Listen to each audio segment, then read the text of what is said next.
आज हम लोग रक्त वाहिनियाँ का अध्ययन करेंगे। रक्त के परिसंचरण के लिए शरीर में 3 प्रकार की रक्त वाहिनियाँ होती हैं, जो धमनियाँ जिसे अंग्रेजी में आर्टरीज, रक्त कोशिकाएं जिसे अंग्रेजी में ब्लड कैपिलरीज तथा शिराएं जिसे अंग्रेजी में वेन्स कहते हैं कहलाती हैं। धमनियाँ और शिराएं रक्त कोशिकाओं के द्वारा जुड़ी होती हैं।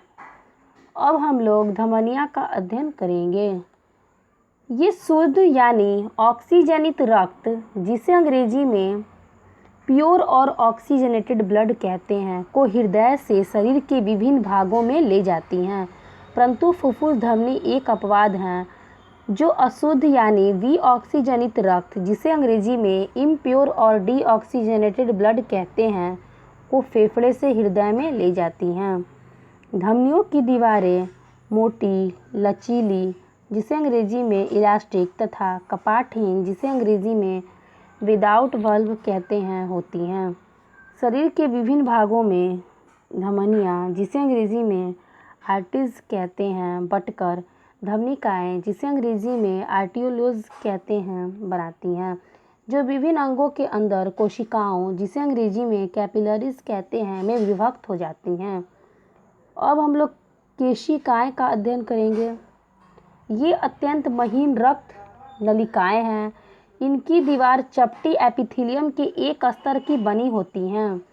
कोशिकाओं की दीवार जल, घुले हुए भोज्य पदार्थ एवं उत्सर्जी पदार्थ ऑक्सीजन तथा कार्बन डाइऑक्साइड के लिए पारगम्य जिसे अंग्रेजी में परमिएबल कहते हैं होती हैं।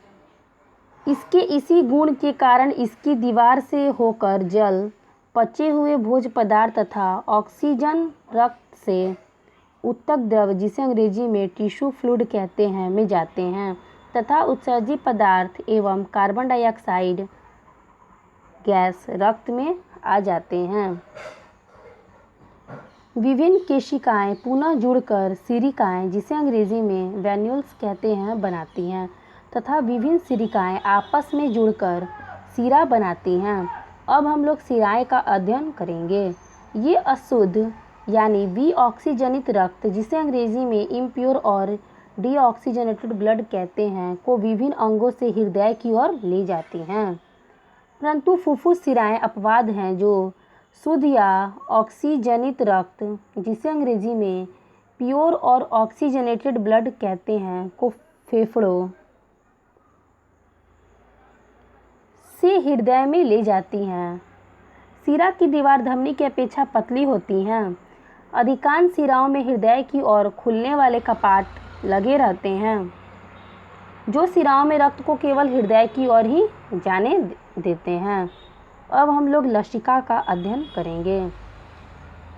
रक्त जब कोशिकाओं में प्रभावित होता है तो रक्त प्लाज्मा का कुछ भाग कोशिकाओं की दीवार से विसरण के द्वारा ऊतक की कोशिकाओं के बीच स्थित स्थानों में पहुंच जाता है। इस विसरण के समय रक्त की श्वेत रक्त कोशिकाएं जिसे संकेत के रूप में बड़ा W, बड़ा B, बड़ा C लिखते हैं, लचीली होने के कारण कोशिकाओं की दीवार को छेदकर निकले हुए रक्त प्लाज्मा में आ जाती हैं।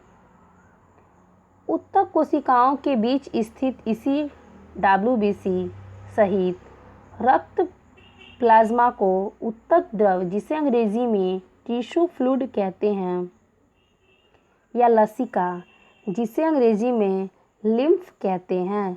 अतः लसिका में श्वेत रक्त कोशिकाएं तो पाई जाती हैं परंतु रक्त की तरह लाल रक्त कोशिकाएं जिसे संकेत के रूप में बड़ा R, बड़ा B, बड़ा C लिखते हैं नहीं पाई जाती हैं। इसलिए लसिका रंगहीन या कुछ पीला होता है। लसिका में ऑक्सीजन, पचे हुए भोजन तथा हार्मोन हमेशा ऊतक की कोशिकाओं में विस्तृत होते रहते हैं और ऊतक की कोशिकाओं से कार्बन डाइऑक्साइड गैस, जल तथा उत्सर्जी पदार्थ लसिका में विस्तृत होते रहते हैं। लसिका में रक्त की अपेक्षा प्रोटीन की मात्रा कम होती है। अगले वीडियो में हम लोग रक्तचाप का अध्ययन करेंगे। धन्यवाद।